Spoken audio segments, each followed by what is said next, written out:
Welcome to the Menowave Lounge, hot flashes and cool conversations with Marti, Daly, and Robin Duke. Join us and our team of health professionals, holistic practitioners, and coaches as we talk openly about the ups, downs, and everything in between when it comes to navigating the Menowave of menopause. Welcome, everyone, to Menowave Lounge, hot flashes and cool conversations. I'm Robin Duke, and this is Marti Daly, and we have Coach Miranda Bryant with us today. Hi, Miranda. How are you doing today? I'm doing very well. Thank you. I'm so excited to be here.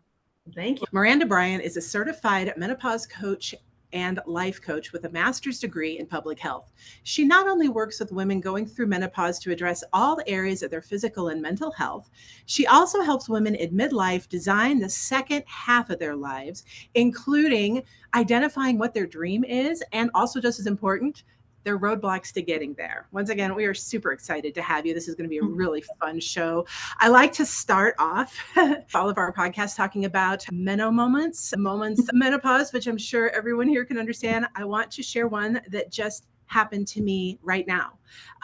We are starting this recording about half an hour late because I could not get the sound on my Zoom to work, on my computer to work.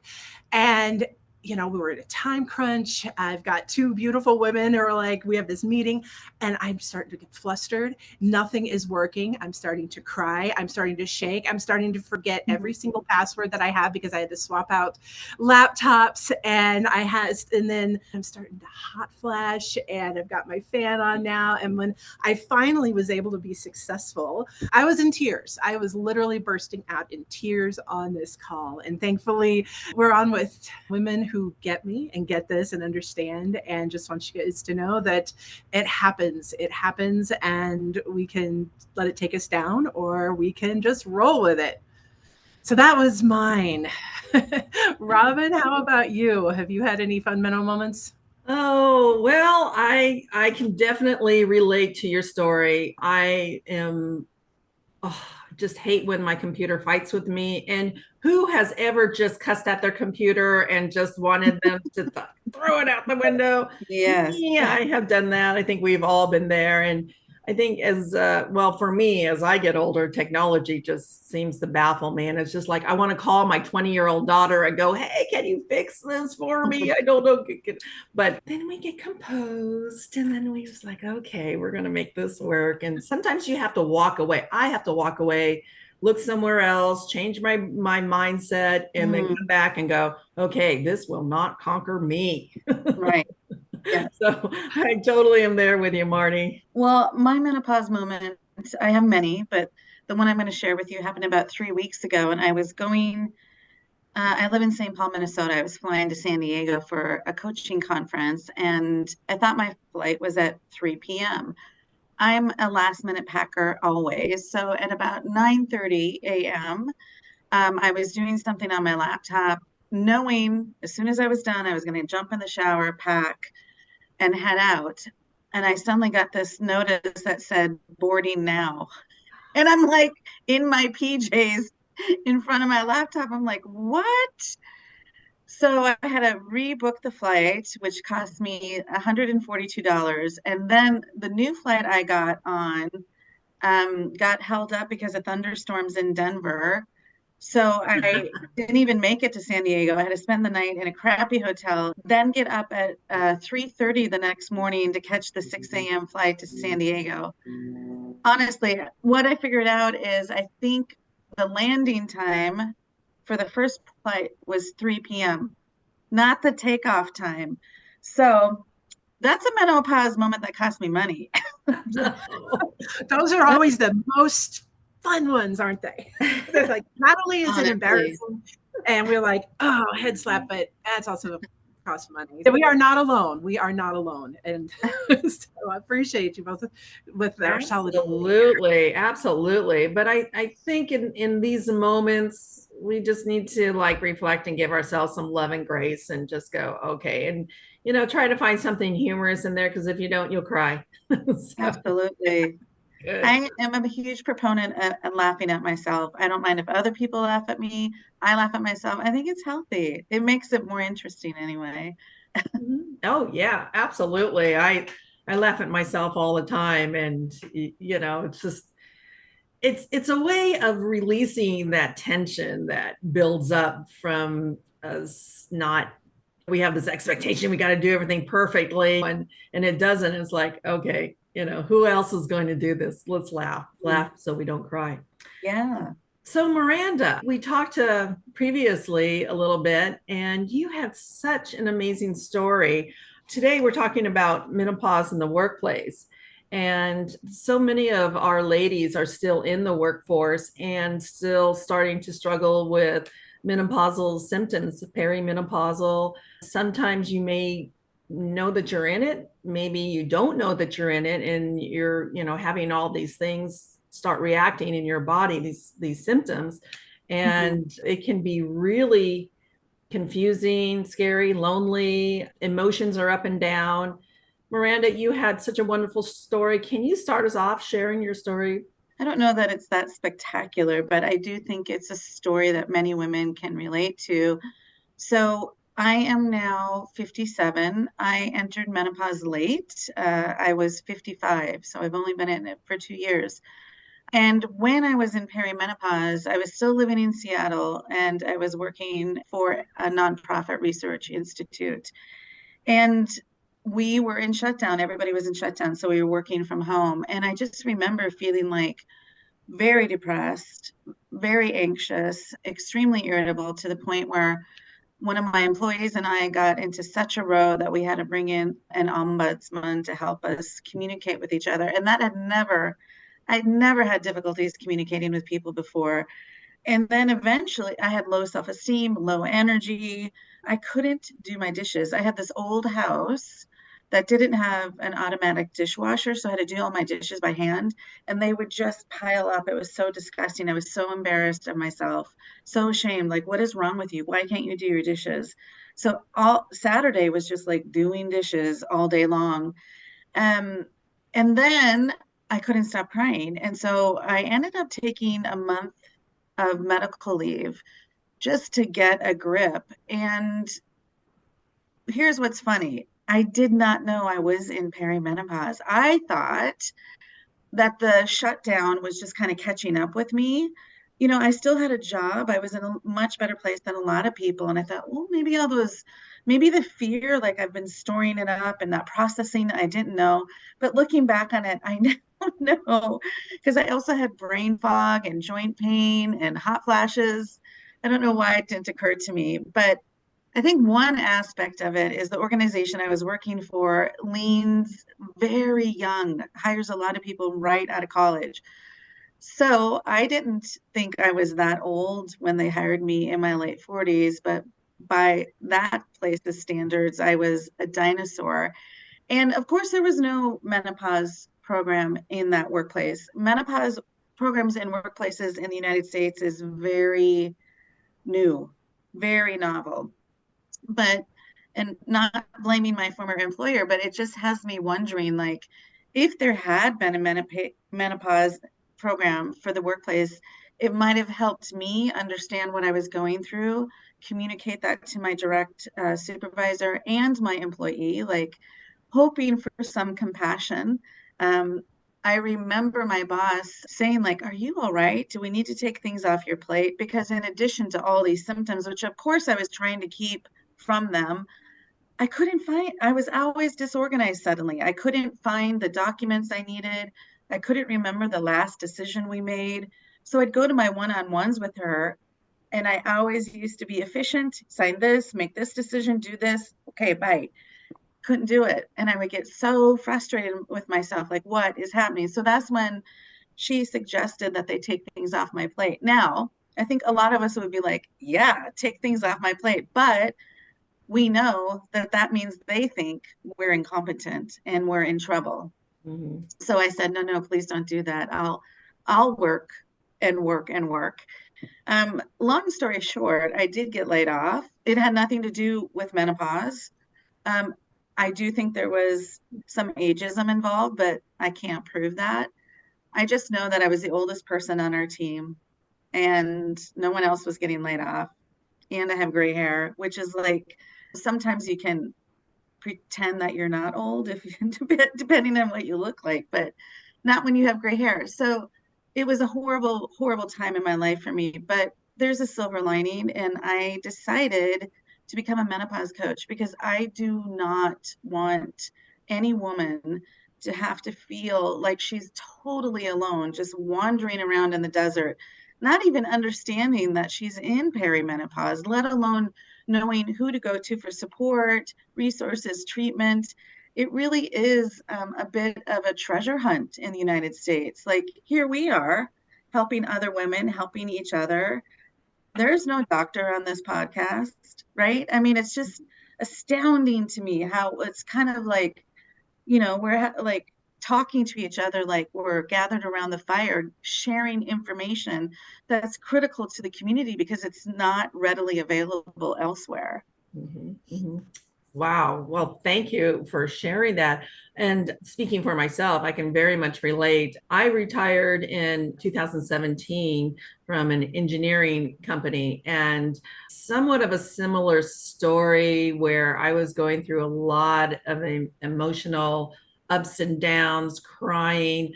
Went to the doctor, they put me on antidepressants. I didn't I always do realize that.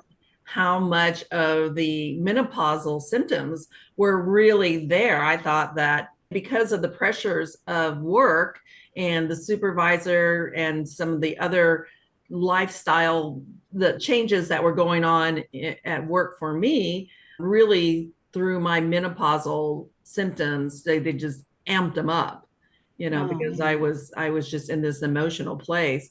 And it wasn't until I retired in 2017 and I totally said I need a lifestyle change. I need mm, to change the way that I'm doing. I don't want to do the 9 to 5 job. I don't want to have to travel 30 minutes just to get to work through heavy traffic. I want to be a part of my community. I want to help people. I want to feel good about things.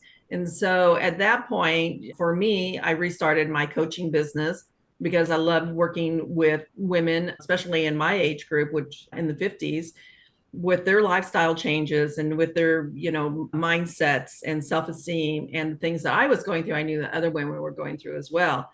And so yeah, I had to really take a reality check and an mm. accountability and look at where I was at and where I really wanted to go. So yeah, it's definitely a thing, especially when we get to these ages. How about you, Marti? Anything like that happen for you?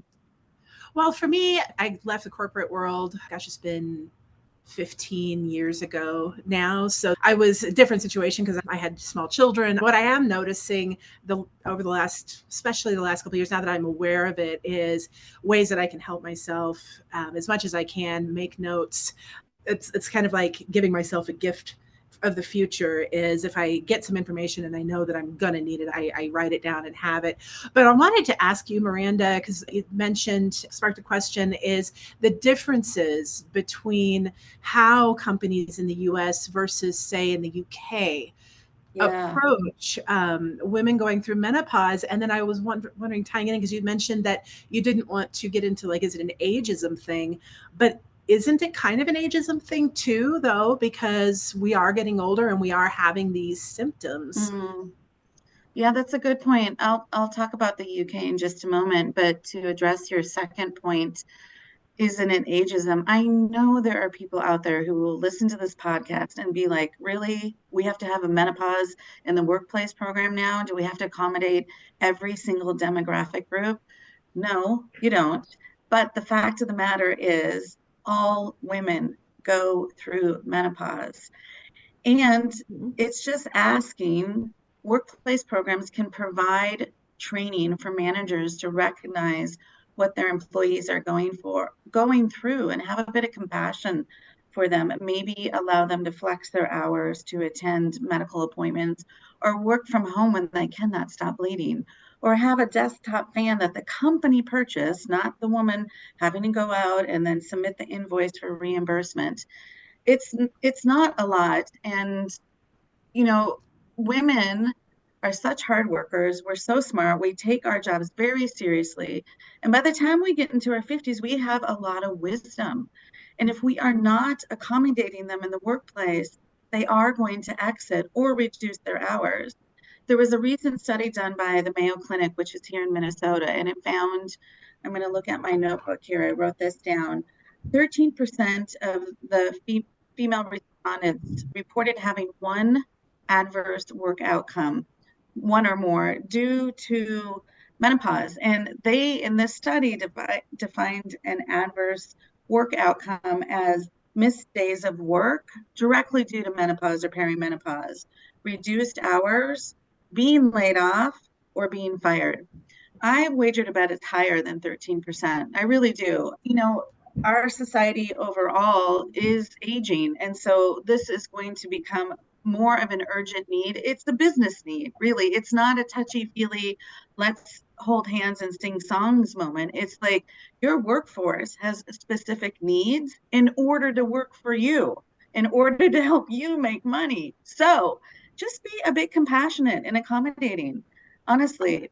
And I guess, I very quickly get on a soapbox, as you can tell, about this issue, because to me, it's about gender equity. Gender equity is my soapbox. Some women also are like, stop talking about the patriarchy. But honestly, the way that our workplaces are set up and how we work was formed by men. It just was. And even if you have a female boss and you work at an all-female organization, I imagine the way that your company is set up is similar to how other companies are set up, and your working hours are the same, your expectations are the same. And so this is how it is part of the patriarchy, where you don't actually see the employee for who they are in front of you. And I was trained as a menopause coach by a woman out of the United Kingdom, Lauren Cheerin, and she runs an organization called Women of a Certain Stage. And so she is one of the early advocates for menopause and menopause in the workplace in the United Kingdom. I trained with her for 6 months, and in that time, I came to realize how far advanced the UK is over the US. It was shocking to me because I always kind of consider us, even Steven, I guess. But get a load of this. There's a nonprofit organization that has an annual Menopause Employer of the Year award. Wow. How cool is that? Members of parliament, I'm not sure if that's what they call them over there. I'm just going to use that phrase. The government, I think 2 years ago, created a report on the effect of menopause in the workplace. Like, that just shocked me so much. Like, not only did they recognize that there's a need to look at this, but they made it public, right? And then also, I'm going to forget the name of their national health system, but it's socialized medicine. And hormone replacement therapy is covered under that. So what? And one of their main TV personalities did a documentary about menopause, her own experience. And that got a lot of attention and a lot of traction. So she's really to be credited for a lot of the discussion, but it is not considered bizarre to talk about menopause in the UK, let alone menopause in the workplace. So I'm really hopeful that the United States will get there. I've been told by two different people who have significant leadership experience, like, don't even bother trying to approach the big companies in the Twin Cities about having menopause programs in the workplace, because they are already frustrated at the number of accommodations they have to make for employees since the shutdown, and they're not having it, and they're just not open to it. But here's the good news. A friend sent me an article, and I haven't looked into this myself, but why wouldn't it be true? That said Microsoft, based in Seattle, my former home, now has a menopause program. And I shared with her what I just said. I've been told it'll never happen. And she's like, yes, but remember, Microsoft was the first company in the 1990s to usher in, what do we call it? Casual Friday, which isn't life-changing, but it was considered a benefit. And then it just became commonplace around most businesses, right? And so when a really big company like that takes on menopause, a natural biological part of aging, maybe it bodes well. Maybe they're leading the charge. I hope so. I hope so, because again, I just can't emphasize how important our careers are for us. Those of us who have careers, we take them seriously. We want to do well, and we can't do it if we're bleeding through our pants and sweating everywhere. And just having that attitude, I mean, yes, there's the physical stuff we're going through and all of these things, but then that eats away at our self-esteem and our confidence and who Yes. we are as a professional. I mean, many of us have spent decades building a professional reputation and connections and competence, and to have little things like this happen, and then to go to work and have your employer kind of like look at you like, or start having to question, Right. even though what's going on with us is natural, it's normal, it happens to every single one of us women. It just eats away because especially those of us that maybe didn't have the best self-esteem and confidence to start out with, it's a lot of fake it till you make it, or we built our entire self-esteem and worth with our work and with Mm-hmm. our jobs, and it just eats away, eats away, eats away. And so then we're at this point where what do we do next? Because we're starting to buy into it. We're starting to believe we're less than. We're starting to believe that there's something wrong with us or we're not desirable. And that is absolutely just not true. Not true, which we'll Yeah. talk about more later in the session. But I wanted to use that to segue into the impacts of this on our confidence, on our self esteem. Yeah. And but what have you seen as far as the women that you're working with when they come to you? What are they experiencing? Well, I'm so glad you asked that question because I'm in communication every week with a lot of different women. And I always, of course, ask them about their symptoms. And they tell me joint pain, I can't lose weight, brain fog, hot flashes, night sweats, mood changes. And then I say, okay, yep. What about your self esteem and your confidence? And they go, oh, I didn't even think about that because we don't see it listed with, if you come upon a list of menopause health symptoms. I even have one that I give out, and I need to adapt it because I don't have self-esteem and confidence out there. But if you come upon lists from folks other than myself, you also won't find self-esteem and confidence on there. But I think almost, well, let me be careful, not every woman, but I think most women experience a change in their self esteem. Now, there's a difference between self esteem and confidence. Confidence is our belief that we're capable of doing something. Self esteem is how we see ourselves as worthy or not. And for me, I've always been a confident person, but my self esteem really took a hit as I aged in the workplace in a very young environment. I was invisible. And I had never been invisible in the workplace. I was the person who you hired to get good shit done in really bad places. I worked overseas in complex operating environments, and suddenly I was invisible. And year after year after year, that eroded my self esteem. And then I got laid off. And I'm here to tell you that what helped me heal and get on the path that I'm on is I hired a work life balance coach who's based out of Seattle. And it changed my life, changed my mindset. And I had already been trained as a coach myself, but I meant to apply it in the workplace that I was at, and that wasn't allowed. So when I got laid off, I'm like, wait a minute, I have mad skills and I have a firsthand experience. And women need coaches because sadly, our medical professionals are not trained in menopause. There are reasons for that, and I hope it will change. But most medical practitioners will not tell their patients that they're not trained, they just fumble through it. Here's an antidepressant. See you later. Now, I am not against antidepressants. I'm on two of them. I've had depression since I was a teenager, off and on. My point is not about antidepressants. My point is that woman has a constellation of symptoms that need to be addressed through hormone replacement therapy or lifestyle changes. Hormone replacement therapy is not for everyone. Um, but the erosion of self-esteem also comes because we're like, what the hell is happening to my body? I don't know. It looks different. Sometimes it smells different. Um, you might have lost your libido completely. And so if you are having sex with your partner, you might be doing it out of obligation and not desire. And you're wondering, like, is this my new life? Is this it? Holy shit. I didn't even get to live the life that I wanted because I've been socially conditioned to take care of everyone around me. And it's only now that I'm like, wait a minute. Have I led the life that I want? Am I satisfied? Am I fulfilled?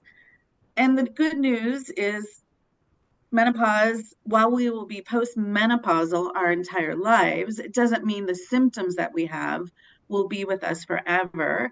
And on the other side of it, there's some really good things waiting. I know you've heard me talk about how I believe menopause is a Mother Nature design, for lack of a better way to put it, a literal pause button, boop, where Mhm. you are kind of forced to look at your life and go, do I want to keep living this way?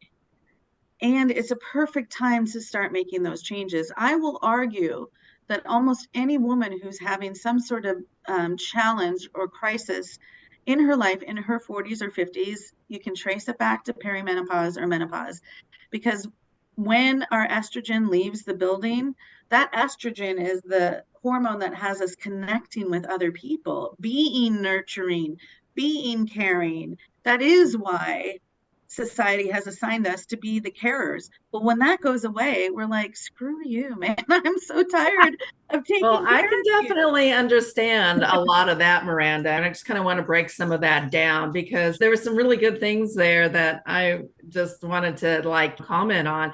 And lifestyle changes are a really big lifestyle changes, and mindset go hand in hand. When we Mm, start changing and looking at our mindset in conjunction with making lifestyle changes, then we start looking at the opportunities that we have in front of us so that we don't yeah, have to always stay stuck in the workplace career path when we're going through our menopause symptoms and changes. And it does tie in with our confidence and our self-esteem. But one of the things, and I know that working with my particular clients when they're making transitions through this time, is that I try to help them to look at the bigger picture. Okay, you have great skill sets. Maybe this is time for the next chapter in your life. And how can you make those changes and those transitions? And how can you change the mindset in order so that you continue to build up your confidence and your self-esteem of who you are? Because like you said, it's still something that's not really being talked about in the US, the menopausal symptoms and how we're changing women going through this journey. But now, we have options, we have choices, we have the ability to, move in some different directions. And I can very much relate to the fact of feeling invisible because of my age. I'm 61, and it was in my 50s is when I decided I needed to make some yeah, lifestyle changes out of the corporate work life. And I just wanted to say that now we have the ability to do that. I mean, we're very talented women, and we have the ability to go into new career paths, yeah, or maybe start a business, or maybe you reduce our hours, or there's so many options. And I think working with wonderful coaches like with you, Miranda, you would be a great coach to work with for women that are going through and trying to make those changes mm-hmm, in their life, knowing that they don't have to be stuck in a workplace that it's not accepting of them in going through their menopausal journey. yeah, So exactly. I totally agree. And, I think what I've come to really fully appreciate is that lifestyle changes when we're in menopause are not optional. They just are not. Now, lifestyle changes means many different things to many different people, but in this instance, I'm speaking of your nutrition and your movement. When we were younger, I don't know how your college life was, but mine was a little bit of a party. And, I'd stay up all night partying and then write a paper at 6 a.m. and turn it in and just go on with my life. I might have been tired for sure, take a nap, I'm fine. If I did that now, I think I would die. And so we do have to change how we eat. It doesn't mean you have to go on a diet. Not at all. This is not about diets. It's about getting the right nutrients. And you don't have to, do high intensity workouts at the gym, but you do need to move your body. If you're not doing those things, it might be because you need a coach. That's a shameless pitch right there. But it's really hard to change your behavior on your own if you don't have someone who's like, oh, I see you're struggling with this. Let's find a different way for you to do this. And that's where a coach who can be compassionate and also kick your butt a little bit is really needed, because intellectually, cognitively, a lot of women know they need to do these things, but they start off and then they fail or they falter and then they beat themselves up, which affects their self-esteem. And it's just this vicious cycle. But having a coach can help you actually map out, what do you want to achieve for your health and your life, and how can we get you there? What are your roadblocks?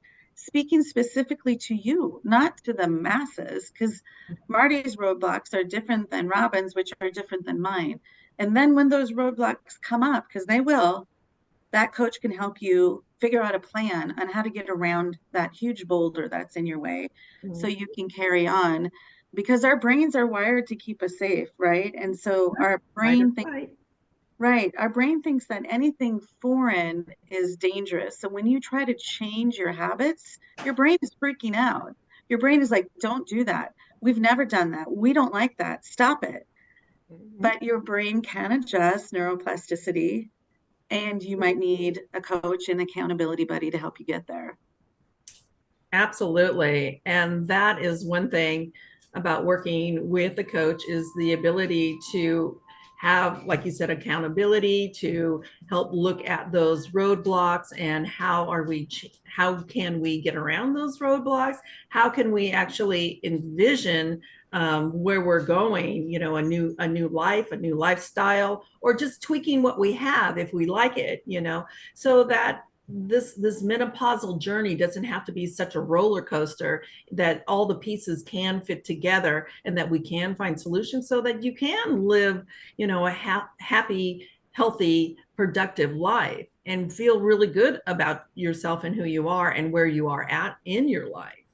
Yeah, definitely. And recognizing that you aren't the person you were in your 20s, but I bet you don't even want to be anymore, right? Right.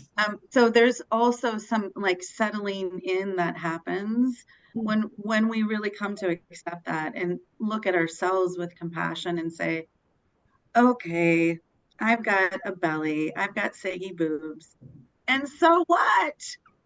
So what?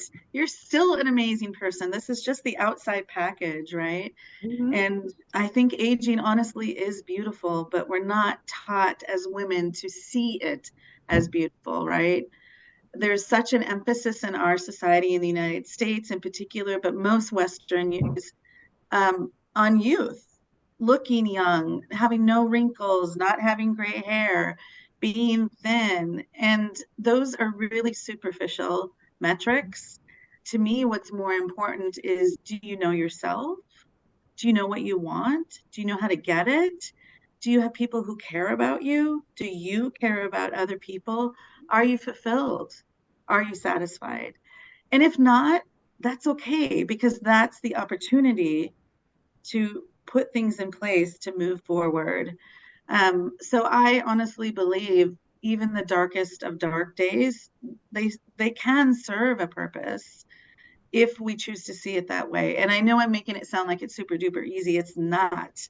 It's really not. But I just want women to know, if anybody's listening that is like in those dark days, you don't have to stay there. You really don't. And help is out there. It definitely is. Yes. Yes. And here are three wonderful coaches, and we help women in all different ways. And, Miranda, you said it just perfectly, is that we don't have to stay in a dark place. There are so many women that are going through what you're going through right now. But we want them to know, our message to them is that there is help out there. There is coaches that care and really want to, help you to transition through this and out of it. And you don't have to stay in those dark places. You can talk to any of us coaches, and we're marvelous people to help you to see with new eyes what your life can be like, So wow, Yeah. Miranda, thank you so much for sharing so much of the wisdom there. And it sounds like you've had quite a journey yourself. Yeah. Well, what woman who's 57 hasn't, right? I mean, This this is the thing. Like, I bet there are some women out there who think, well, I haven't really done much with my life. I bet if you did a midlife audit, you would find a different answer. Honestly, Mhm. um, every woman out there, by virtue of surviving and being alive, is going to have some sort of accomplishments in her life. Having a marriage or a partnership, that takes effort. Having kids, being single, that also takes effort. That's a whole different deal, right? So the way that we see ourselves is so critical to our mindset. And if we have a crappy mindset, we might have a crappy life, really. So I just want to really encourage women and let them know you don't have to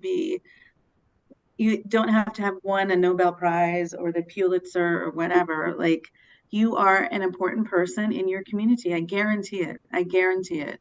That if you went missing, I don't know, if an alien abducted you, it would be noticed. It would be noticed. There would be an empty space there.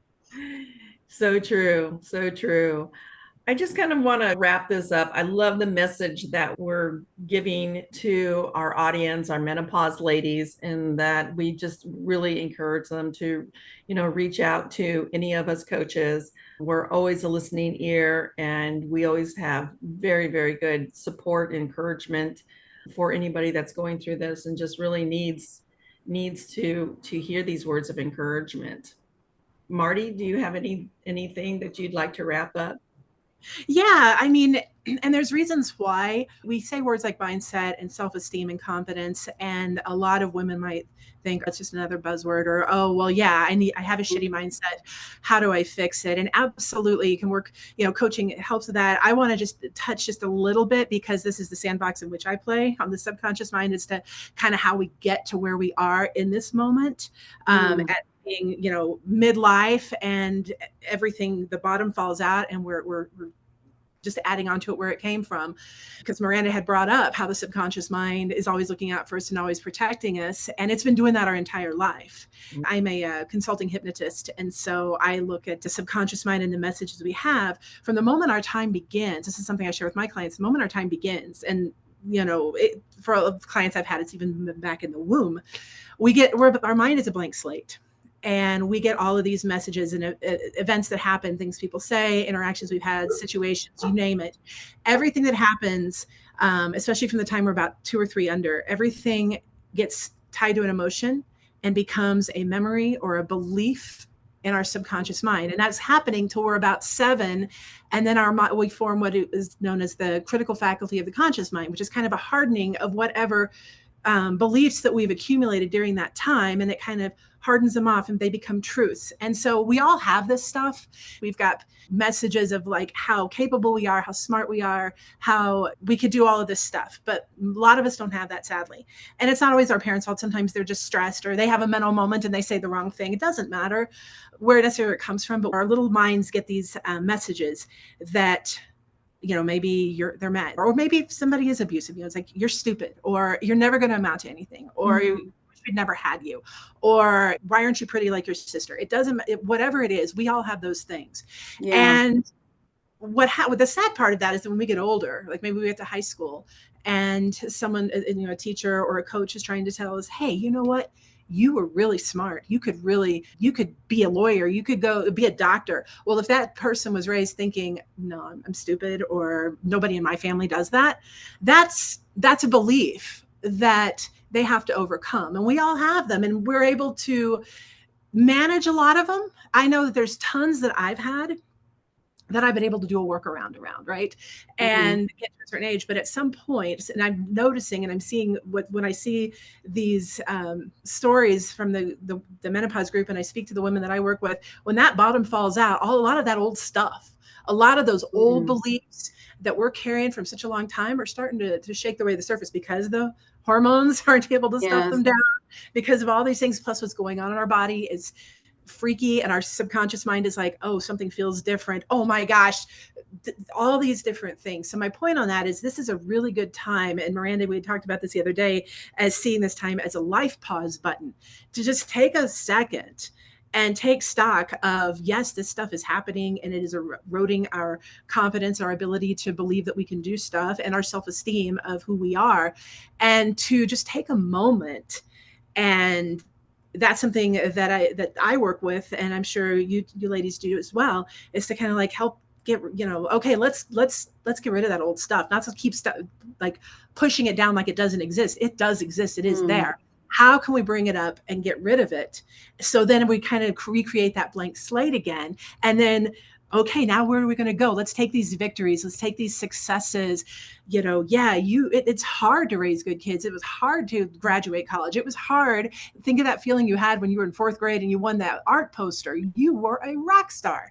That kind of thing to start building up, so that when they plan their second half of their life, they're less likely to be impeded by that old stuff. So that's just what I wanted to touch on, because I think a lot of women feel like, well, they hear that word so much that they're like, well, what does that mean? And how does that actually impact me? I'm thinking positive thoughts. Yes, I'm beautiful, I'm smart, I'm strong enough. Yes, you are. And let's make sure there's nothing underneath that's fighting where we want to go. So that's what I want to do. So I love that idea of the life pause button, of taking this moment and that. So Miranda, one last thing. How can someone who wants to work with you or talk to you, how can they best reach you? Oh, yeah. So they can go to my website, which is Bryant, Bryant, growthcoaching.com, or they can find me on good old Facebook at Miranda Bryant. I also have a private menopause Facebook group. If anybody wants to join that, I take pride in posting quality content so that folks have an opportunity to learn about the mystery of menopause. Well, thank you so much for sharing all that you did. And Marti, such good points too on the menopause button.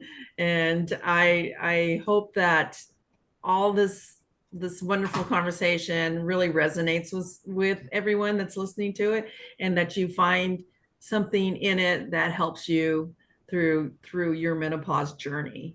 So I just want to thank you, Miranda. Thank you, Marti, for coming together today and letting us share our thoughts and listening to Coach Miranda. What an awesome lady. Thanks for tuning in. Thank you, Miranda. Thank you, Marti and Robin. Thank you for joining us in the Menowave Lounge. If you'd like to connect with Marti, Robin, our guests, or any of our expert Menowave care providers for personalized advice and support, head on over to our website at menowave.org and fill out an assessment that will match you with a provider who knows just how to help. Remember, you don't have to face menopause alone. Our team is here to provide the guidance and care you deserve. So, take that step towards reclaiming your well-being and connect with a Menowave care provider today. Thank you again for tuning in, and we'll catch you on the next episode of the Menowave Lounge, Hot Flashes and Cool Conversations.